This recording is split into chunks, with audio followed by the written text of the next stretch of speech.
Hello! Muling nagbabalik and today nandito tayo ngayon sa Catch and Bucket. At dahil nagkikrave na naman kami sa pagkain, naisipan namin pumunta dito at nakakatuwa kasi marami silang in-offer seafoods in a bucket, may sisig, boneless bangus, and meron din naman tayong iba pang pagkain.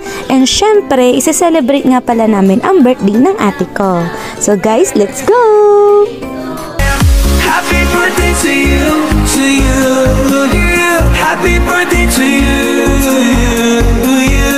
Happy birthday, happy birthday, happy birthday to you.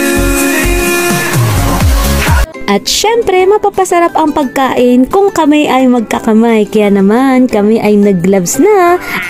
Ang inuming napili namin ay blue lemonade.